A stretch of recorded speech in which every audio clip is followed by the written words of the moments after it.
A salary is the drug they give you when they want you to forget about your dreams. Welcome to the Corporate Dropout Podcast. I'm your host, Alacia Citro.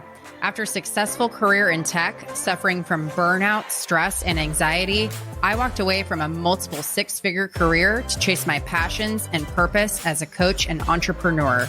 This show is going to inspire, equip, and empower you to do the same. Let's get it. As a former Salesforce employee, I can tell you with confidence that every successful business uses a CRM tool. Why should yours be any different? Whether you're an entrepreneur, network marketer, or realtor, you need a way to keep track of your outreach to team members, prospects, and customers. Enter the 90-Day Habits Journal. Created by top network marketing leaders, the 90-Day Cycle to New Habits Journal is a great way to cultivate a winning mindset each day and track your activity. What you track grows, so start tracking what matters in your life and business. Get your copy at 90dayhabits.co and use code CITRO, that's CITRO, for 10% off. Hello, friends. I am so excited for today's interview, which will be a departure from the typical corporate dropout stories that you're used to hearing. It is one of the most inspiring, redemptive stories that I have personally ever heard, and I am so excited for you to meet today's guest. So today I'm interviewing Matt Vaught, tattoo artist and viral TikToker who grew his following to over 1 million followers since getting on TikTok in March of 2021. Born and raised in Orange County, California, Matt's expressive nature was first discovered in the art of music as a drummer and lyricist. And it was there that his utter fascination with tattoo culture began to develop. But it wasn't until he was incarcerated in California's infamous prison system that he discovered his natural talent for visual arts. Today, he has a voracious appetite for progress and growth and continues to push the limits with an unbreakable spirit, turning tragedy into triumph. Holding on to this theory that limitation only exists in the mind. Fuck yes. Can I get an amen? Matt, thank you so much for coming on the show. Thank you for having me. I appreciate it. And I couldn't have said it better myself. I feel like you told the whole story. Oh no, we're just getting started. So I need to set the stage for the listeners before we get into this. So you did a tattoo for me in October after I was referred to you by my friend Kelsey Kruger. And I shared this with you when we met, but for the listeners, I remember just being hit by your good energy when you came to greet me in the lobby, and your aura just precedes you. You had this huge warm smile on your face, and I just felt so welcomed. And I need to sort of like paint the picture for those who can't see you, obviously, since they're listening to this. So when I came in October, you had hot pink leopard print hair. You're really tall. You're like 6'4", right? Yes. And you're heavily tattooed. So a lot of people might be intimidated when they see you, right? But you literally just exude this energy of like a human teddy bear. And then you shared your story with me while I was on the table. And it just made your warmth and positivity all the more incredible. Well, thank you. Yeah. Wow. Yeah. That's amazing. And I always love hearing that, people tell me that a lot, and I don't, it's not like an act that I could put on, I'm happy that I come across that way. And let me just say that. Yeah. Yeah. No, and your authenticity and openness was like one of the things that really drew me to you also. So when I came in, I asked you, how long had you been doing tattoos? And you shared with me that you started in prison, which I don't know if you could see it on my face, but I was like shocked that you had said that because your demeanor and your energy is just not in line with what I would expect from someone who had done time. So if it's okay with you, let's start at the beginning. Tell us about your childhood up until your teenage years and when you began to get into some trouble. Okay, cool. Yeah.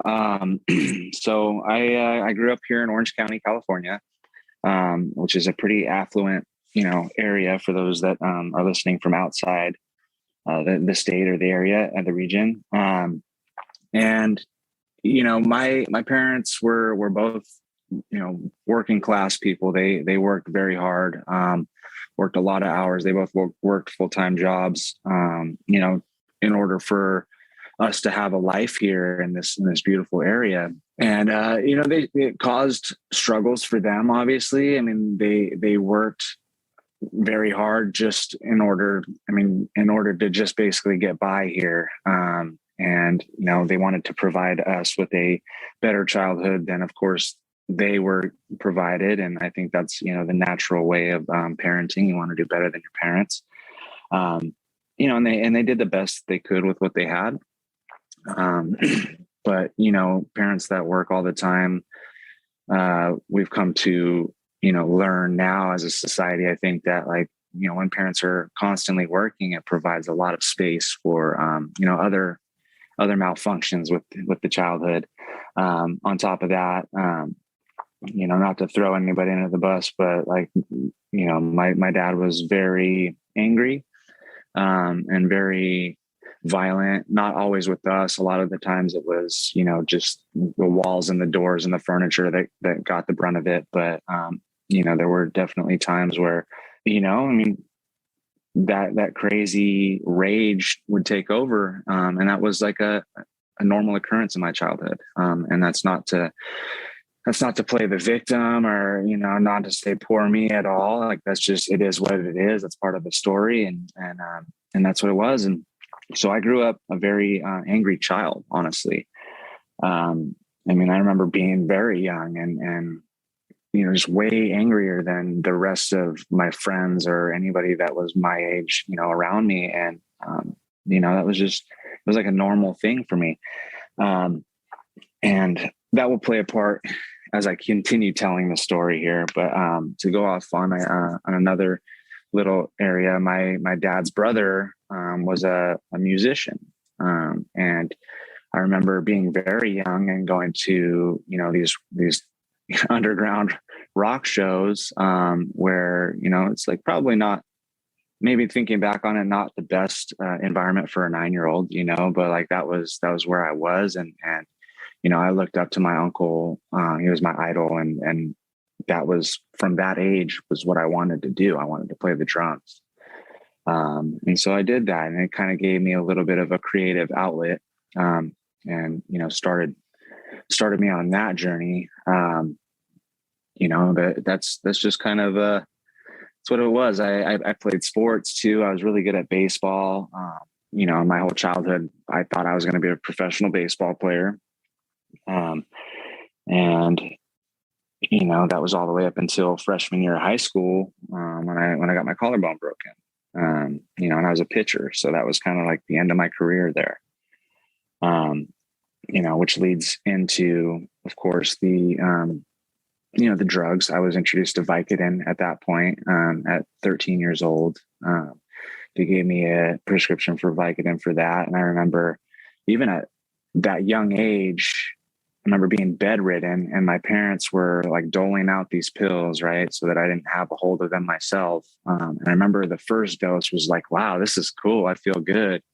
And then that kind of subsided, and like I would take the same dose and it wouldn't do the same thing. So I remember thinking at 13 years old, like, I'm going to just power through this pain right now and save a couple of these up so I can have that feeling again. Right. And I didn't know back then, but that's a very, telltale sign of addiction or alcoholism or whatever you would like to label it, depending on which 12-step program you go to, but yeah, it's thinking, now being where I'm at and looking back on that story, it's like, man, I was an alcoholic back then. And even before the drugs, it was like, I was addicted to, what's it like, praise. Like, if I did something good in baseball, you know what I mean? I was like, I became a perfectionist. I wanted like to be the best at everything that I did. And I also was becoming addicted to like violence, being one thing I left out earlier is that, having money struggles in Orange County, we ended up moving around a lot. So I would constantly be the new kid at school. And kids, kids can be pretty vicious. On top of being the new kid, I was always like a foot taller than everybody else in my grade. And, I had to grow into my ears and my nose, so I was well aware of all my defects at a very young age. I got comfortable with getting into fights, because my dad would tell me stories about when he was a kid, and it was like, you don't take any shit from anybody. Like, if anybody bullies you, you like this is how you stop it. And that's what I did. And I became very comfortable with that and almost like addicted to the rush of, like beating up a bully and kind of gaining that reputation really fast in that respect. So, I mean, these are all things from my childhood that kind of set up the rest of my story, right? And to get me to where I am here today, essentially. You know, one of the things that really struck me about you when we met was just your openness about the story and how you owned it. And you even said, like, I'm not trying to play a victim. I'm not, like, it was so clear to me that there's not a shred of victim mentality with you. Like, you fully own it. I'm curious, did you have to do some work to get to that point of fully owning it, not placing blame on any other circumstance? Most definitely, yes. And I did play the victim for, quite a bit of my life. And, when you victimize yourself, all you're ever going to be is a victim, and I did have to do a lot of work to kind of get through that. And, not to name names, but like there was the help of a 12-step spiritual program that really made me look at my entire life and my patterns and behavior. And it really helped me to get to know myself. And it helped me to realize that, like, maybe I didn't cause everything bad that happened to me, but I did play a significant part in a lot of it. And sometimes the part was just to be holding on to it and playing the victim. Yeah. And I mean, as hard as like all that you had gone through must have been, do you feel now looking back at it that it happened for you versus to you? Totally. Finally now, at 33 years old, things are, like the sky's opening up. It's like, okay, well, honestly, the last few years since I got sober, there has become a use for all that shit that I went through, that all the trauma and all the negative experiences that I lived through, and up until that point, it served no purpose other than to, fuel that poor me fire. Yeah. But once I got sober and worked this program and really got to know myself, and I was really kind of able to turn all that turmoil and all that garbage into a tool, because then I started helping other people, right? And like telling my story from very early on in sobriety to kind of help people along. And it turned all of basically my baggage into like tools. I know that there's going to be so many people that listen to this too and are blessed by it in some way. So thank you again for being here today. I'm excited to get into it. Yeah. So I think it was like one of the first things that you'd said to me when I said, "Oh, when did you get into tattooing?" You were like, "Yep, like I learned in prison." So yeah. So let's start there. So what did you go in for? And then what was it like on the inside? Okay. So my charges were multiple counts of armed robbery, assault with a semi-automatic firearm, mayhem. Like when you get arrested, they call it throwing the book at you. And what that means is they list all these charges that may have been, infringed upon. And they just, partially in order to intimidate you into signing a deal, right? And then partially just to like throw so much at you that some of these are going to stick no matter what. So they did that with me, and I literally had 2 pages, of just straight felonies all the way down, multiple different occasions. And it was bad. And, I was 20 years old when I got arrested. It was actually a few days before Thanksgiving. And the first deal that they threw at me was 21 years, and that's like, if I pled guilty. Yeah. And they were like, essentially like, you're looking at a long time. And if you say that you did this now, we'll only give you 21 years. Oh my God. So that was a crazy experience, being 20 years old and thinking like, fuck, like I'm only 20. They want me to do 21 years. And I felt like I had thrown my whole life away. And, I knew what I was doing was bad. I did know that. And like, I did it anyways. Right. But for me, it was almost like I didn't understand the gravity of it, right? I didn't understand it was like that bad, and then of course, like I'm putting guns in people's faces and trying to take what's theirs because, I need a shortcut. Right. So, I mean, obviously now, like as an adult, as a functioning and like fully mentally matured, I would say adult, like it's obvious, like duh, stupid. But back then, at 20 years old, as a kid that like wasn't taught too many like real life coping skills, I was, completely oblivious to the gravity of the situation. I really was. And I was like, I didn't really hurt him that bad. Like I've been beat up worse than that, So it was like this whole rationalizing, justifying kind of mentality, and I learned pretty fast. Like with that first deal, I was like, holy shit, like, okay. And then I fought it for a while, and kept going back to court. And, they dropped the initial one after a little bit to only 14 years. And then every time I went back to court, it was like, 14 years, it's not getting lower than that. Like you take 14 years or we take you to court for life. And, it was a gnarly experience, like I said, I was 20 years old and, I realized that, there's a lot of kids at 20 years old that are in the military, fighting for their life in a real life situation, so I'm not the only one at that age. And there's plenty of people that I was locked up with that caught life sentences at like 15, 16, Wow. So it definitely wasn't the worst, but like, it was a very shocking experience for me at 20 years old, growing up in Orange County, not really knowing a whole lot of people that had been locked up. So yeah, I mean, finally, we kept going back to court, and it stayed at 14 years. And finally we were just about to transfer it over to like a trial situation because,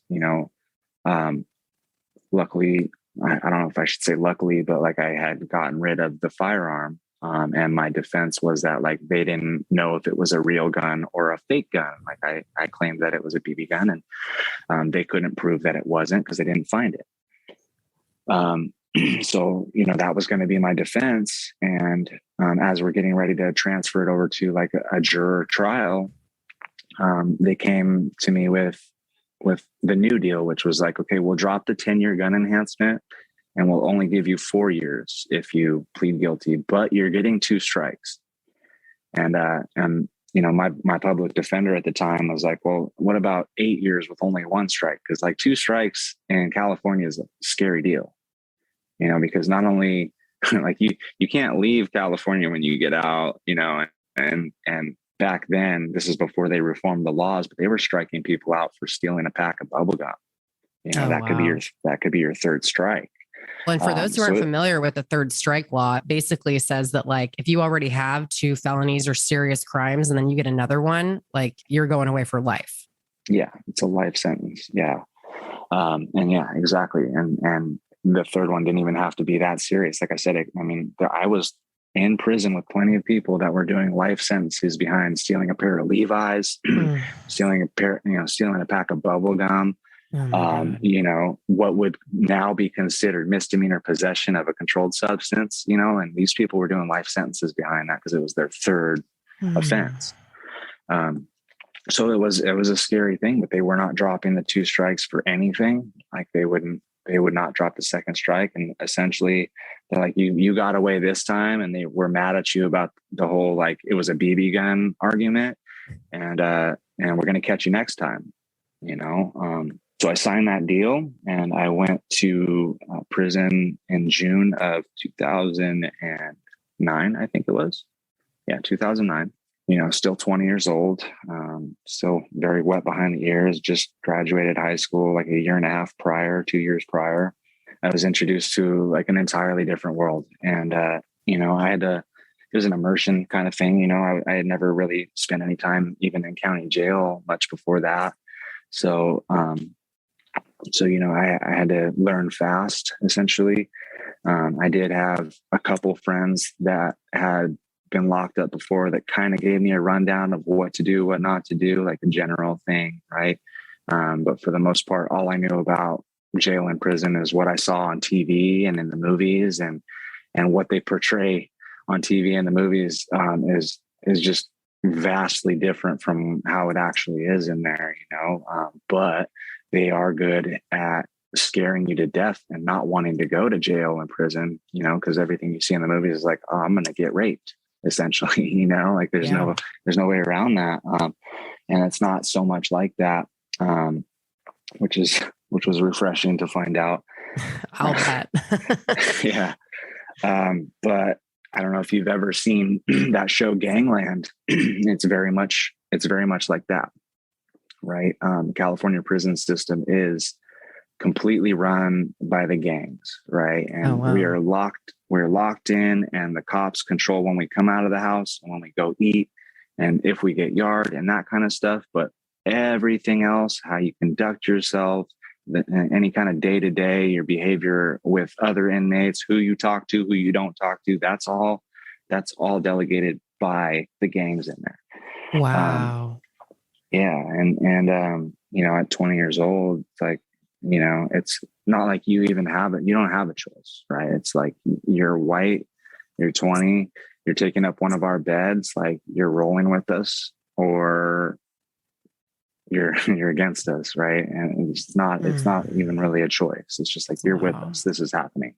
So instantly sort of immersed into that. And for me, like at 20 years old, obviously very comfortable with violence, I sort of thrived on that, honestly, and I was pissed off at the world, because like, how, if there's a God, how could he do this to me, right? Like I'm the victim, and I was angry at the world, and I took it out on anybody that needed it, to get taken out on. So, needless to say, like the respect level grew really fast, because I was just like, I had my hand up all the time. Any work that needed to be put in, I was like, I'll do it.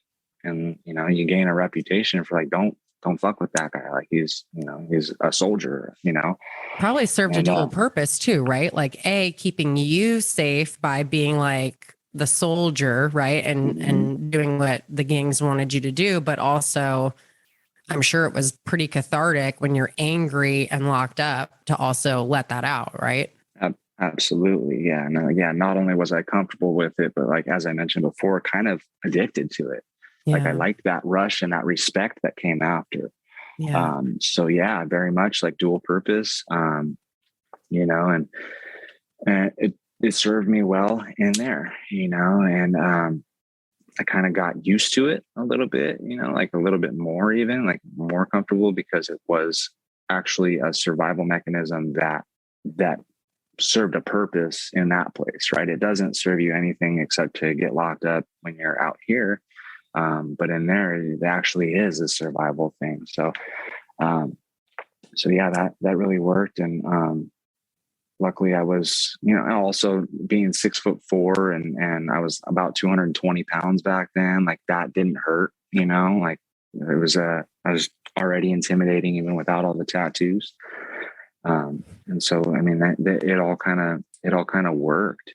I would say the hardest part about like, trying to figure that world out and learning how to survive in there was learning how to kind of let the outside world go, right? Like my family out here, I had gotten married right before I went away, because, I was fighting the case on the street, and my high school sweetheart, wanted to marry me so that we didn't have to go so long without actually, like, you can spend a weekend together, and they call them conjugal visits, So we had got a little wedding right before I went to prison, and learning how to kind of let that go, because that fell apart before I even got to the main prison that I was going to, before I got through all the intake.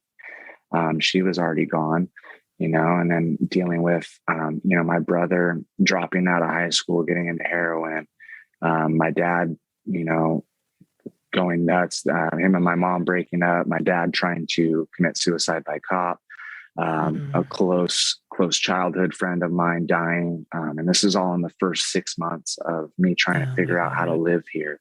Right. I'm in this new world. I'm trying to figure this out. And my entire life on the outside has completely fallen apart. And that was definitely the hardest part. I'm just trying to like sort of let go and realize that like, fuck, life's going on out there. And like, I'm stuck in here and, this is my world. Like I can't live in here and out there. Like I have to live here. One of the things that strikes me about that, did the gangs almost sort of become like your family? Because yes. Yeah. I feel like this is probably the most important interview I've done to date for a couple of reasons. I feel like it's so easy for those of us that have like had this, no one has a charmed life. Like we all have our shit, right? But like for those of us that like really haven't had a lot of hardship or like any insight into what might lead up to someone going into prison and committing the crimes and then what happens when they're there, like I'm hoping that this will shed light on the fact that like human beings are inside, right? And like what happened to them. I think most are just really good people that just had shitty things happen. And what happened after that, however they chose to react, like led them in there, but like they're good at heart. Like it's shocking to me to hear that violence was something natural to you because again, like you literally are like a teddy bear. Like it's just shocking to me to hear this, to be honest. Yeah, no, I hear you. But that took work too, and we can get to that part in the story later on too. I can talk about like that epiphany and how that came to be. And I would love that. Yeah, but definitely. No, I think that was a big eye opener too.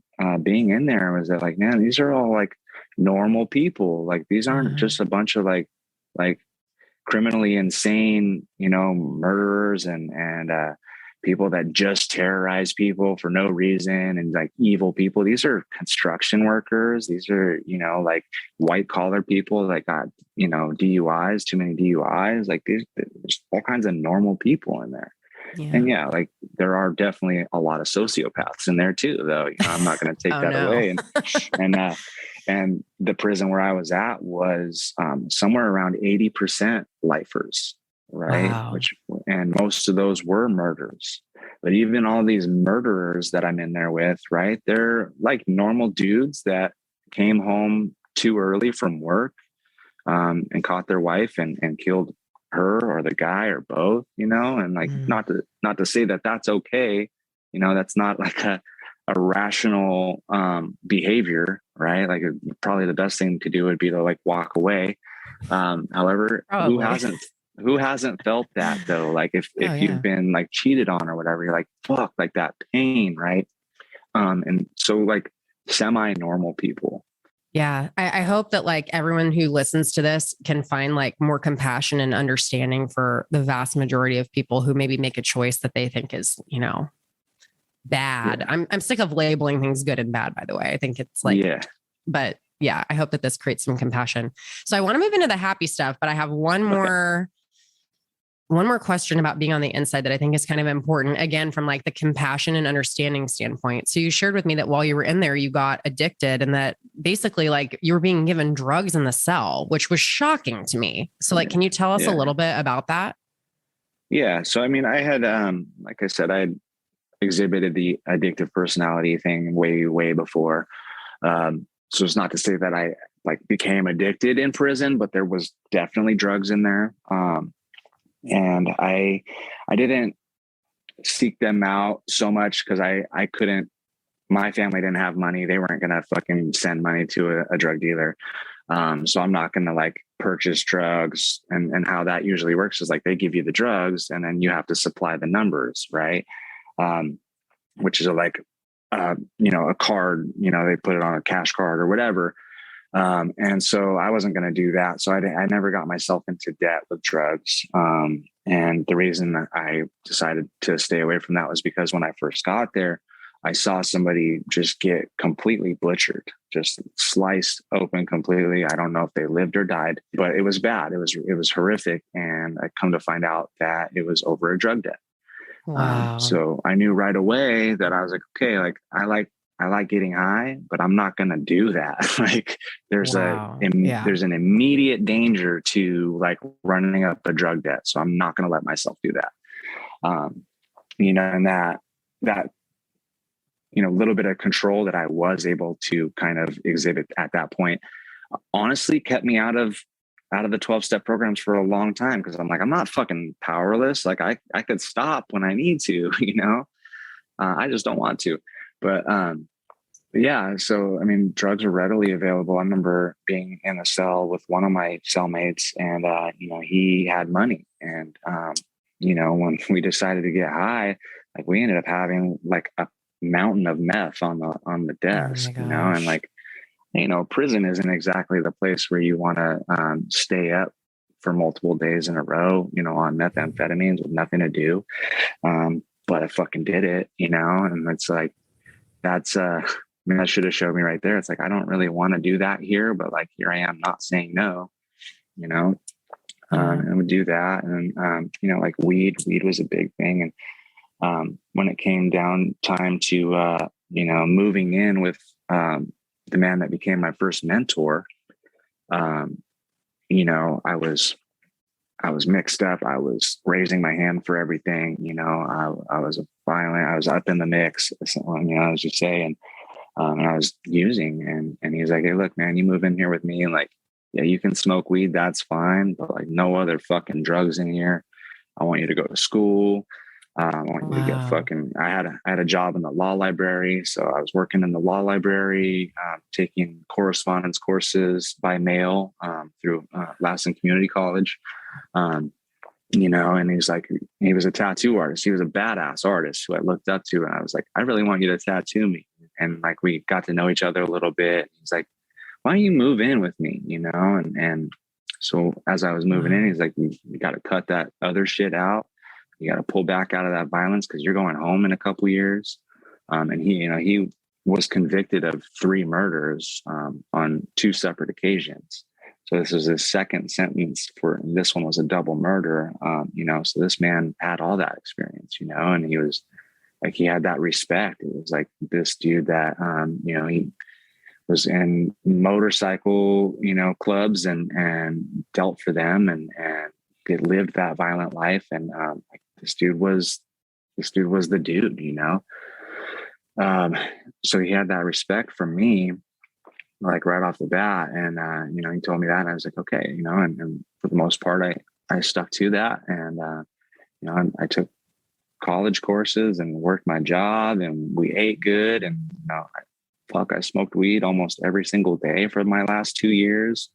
It's like they had put me in charge. They'd given me somewhat of a position of authority. So I went from soldier to like whatever is above a soldier, right? Like I tell the other soldiers what needs to be done. So I kind of had this like, what do they call it in the corporate world? A promotion, if you will, you know? You became a manager. Yes. Yeah, I became a manager and it was actually, you know, honestly, I credit that to, you know, the beginning of my managerial experience too, because I have been appointed as like shop managers at the tattoo shops where I've worked at, you know, and like I am good with delegating and, you know, sort of like going in between 2 parties that are like angry at each other. Like that's where I got good at it. Right. And I got all my experience. So actual applicable life skills happening in this time too. Yeah. And that's where it all, I mean, that cell is where it all happened because up until moving in, even after I moved into that cell, I still was under the impression. And like before going to prison, I was like, man, being a tattoo artist is such a cool job, like the coolest job in the world, you know, too bad I can't draw. Cause like, you know, I had this idea of talent and like I had displayed talent in baseball. I had displayed talent in playing the drums, right? Like I was a natural at these things. So I figured that if I was naturally able to draw, like I would have shown it and somebody would have told me, you know, and moving into that cell and getting tattooed and, you know, living and getting tattooed by a tattoo artist that I like highly respect. You know, and I was trying to kind of show him one time, like what I wanted as a tattoo, I had all these ideas that I wanted on my skin, and I like sketched something up really quick and like showed him, and he's all, well, why am I drawing everything if you can draw? And I was like, what are you talking about? I can't draw. He's all, motherfucker, you can draw. And I was like, well, huh? What are you talking about? He's like, you can draw, dude. Let me show you. And he started showing me some things, and like, it was like a light switch clicked on, man. And I was like, holy shit. Like, this guy says I can draw, and like, he draws really well. I was like, I can be a tattoo artist. Like, that's what I can be, cause the whole time I'm in prison, I'm like, I don't know what I'm going to do when I get out. Like, I have no, job skills, no life skills. Like, I'm just going to end up back in here, Yeah. So that was, this guy saved you. This guy saved me. And, yeah. And, I'm still in contact with him today, and, he's out. They paroled him. He did 30 years on this last one. Wow. And he's out. And I still talk to him. I talked to him actually yesterday. So. Does he know that he saved you? Yeah, he does. He does. He's very much a father figure, to me. And he calls me his son. Wow, that's so yeah, beautiful. we're very close. And he tells me all the time how proud he is of me, One of my questions was going to be how you discovered the artistic ability. And that's a way better story than I was expecting. That's so awesome. Yeah. So like, okay, so getting to present day. So like I'm sitting in the lobby as you're drawing up my beautiful design. And Kelsey had told me on the way to see you, hey, when you're there, can you ask Matt to airdrop you the video that he took of my tattoo for his TikTok? I'm like, yeah, I'll ask him. So I'm sitting there. I'm like, well, I'm going to look him up on TikTok. I'm like, what the fuck? Like, yeah. 1.1 million followers. I was like floored by that. And you hit that in 2 months of joining, right? You got on TikTok March 2021, correct? Within 3 months. I think it was June God. 2021 when I hit 1 million. That's crazy. And then you told me too, you're one of 4 tattoo artists that have a following north of 1 million? Yeah, I think 4 or 5, 4 or at least 3 others that I know of. There might be another 1 or 2. I don't really know. Wow. There's not like a place where you can look up just tattoo artists on TikTok yet. Yeah. Maybe they'll have that one day. But as far as I know, Talk, right? Yeah. Yeah. Yes. And as far as I know, it's just 3 others and me that are north of 1 million. So, and now you have crazy. like sponsorships coming your way. You have like tell us about some of the opportunities that have come from this. Yeah. So, through TikTok, I jumped onto the radar of like the number 1 tattoo artist on TikTok. His name is Jake Caramel. And, we've become friends.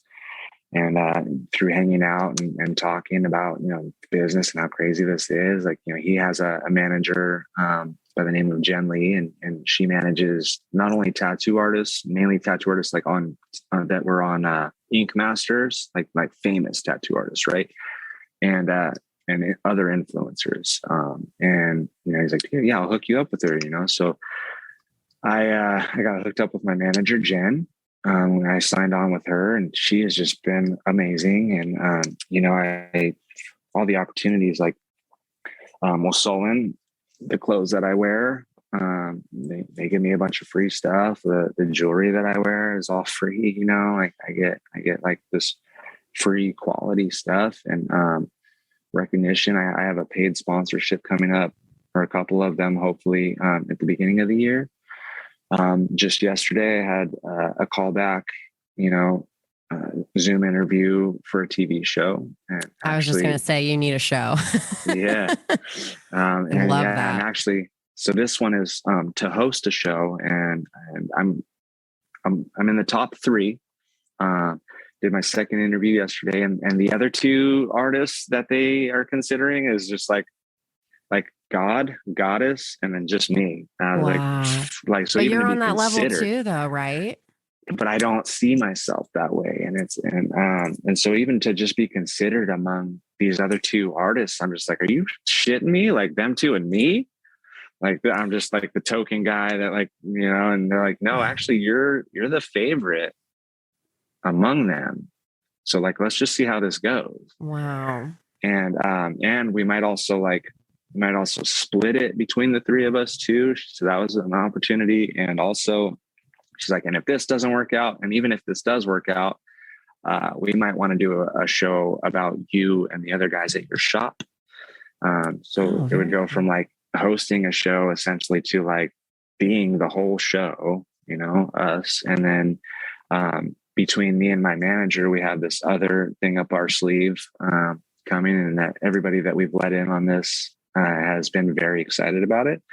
Oh, that's awesome. Including, you know, Lindsay, our contact at Megalo Media. She's very excited about it as well, which is cool because she does TV stuff, you know. So she told me, like it's not if, but it's like when you are going to be on TV and people need to see you and they need to know you and they need to hear you. And it's just like, they do.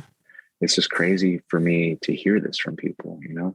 No, it's true. I mean, God, just talking to you, I didn't know like 2/3 of the story at least. Right. And I'm just like, I'm so wowed to have met you and to just like be in your presence again. Like your energy is just infectious, and like to see all that you've overcome, and like, I mean, the future for you is so bright. And I know like there's so much more of your story that's not even written yet. I'm just so excited for you.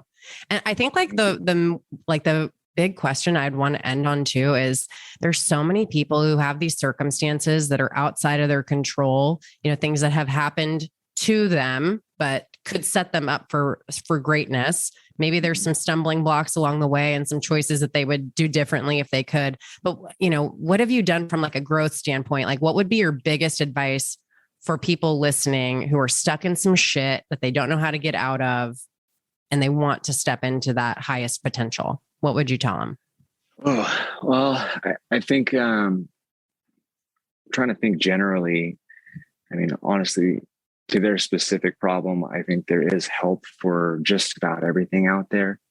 And so, I mean, in general, it just kind of depends on what you're going through. Obviously, mine was, you know, like we call it alcoholism, which is unfortunate because it has very little to actually do with alcohol. You know, alcoholism is a me problem, right? And so the program is meant to fix me. It's not about my problem with alcohol.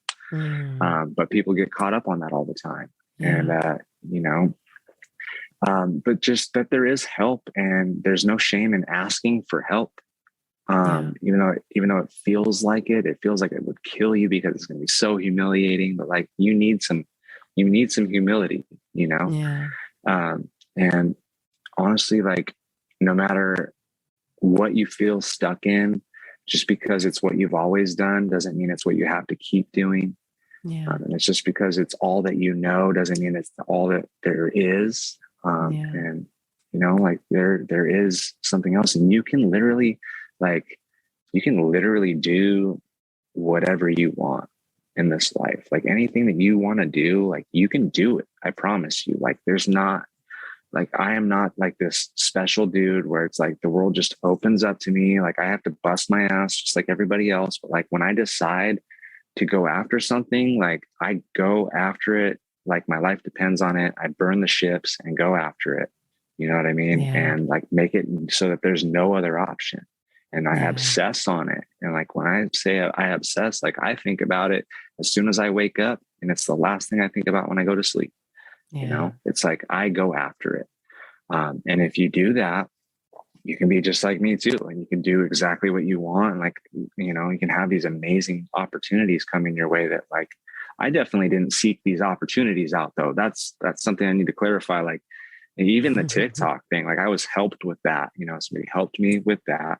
And since then it's just like, everything's just kind of been like falling into my lap, but like I continue putting one foot in front of the other, you know?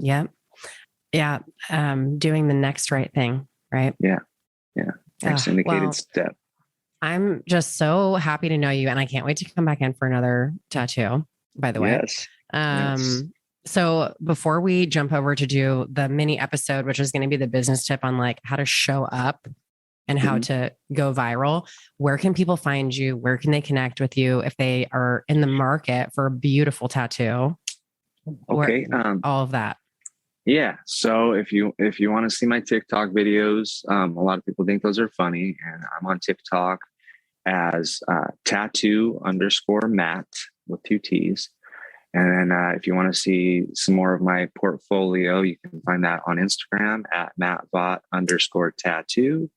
And also on my website, mattvaught.com. And then also on my website, you will find a consultation form, which you can fill out, and we can get the appointment process started. And we'll get you in and make something really badass. I do all styles of tattoos. I don't turn down much unless it's hateful or, disrespectful to any, group of people. But yeah. Well, thank you so much for coming on. I can't wait for the mini episode after this. And until next time. Awesome. Thank you, Alicia. Did you know we're in the midst of the Great Resignation? 4.3 million Americans left their jobs in August without seeking a new one. If you want to become a corporate dropout like me, but you need help creating an exit plan, I can help. Whether you need corporate exit coaching, business coaching, or you're seeking help to step into the best version of yourself, I'd love to connect with you. Listeners of the Corporate Dropout podcast can book a complimentary discovery call with me. Visit alesiacitro.com/dropout. That's ALESSIACITRO.com/dropout to book your free coaching call today. Thank you so much for listening to the show. If today's episode added value to your life in some way, please subscribe, leave a 5-star review, and share it with someone who needs this. I'd love to connect with you on Instagram and hear how the show has inspired you. So tag me or slide into the DMs. Find me at Corporate Dropout Official or Alesia Citro. That's ALESSIACITRO and 2 underscores. Until next time, remember that you're a badass. Stay focused, stay hungry, and dare to drop out.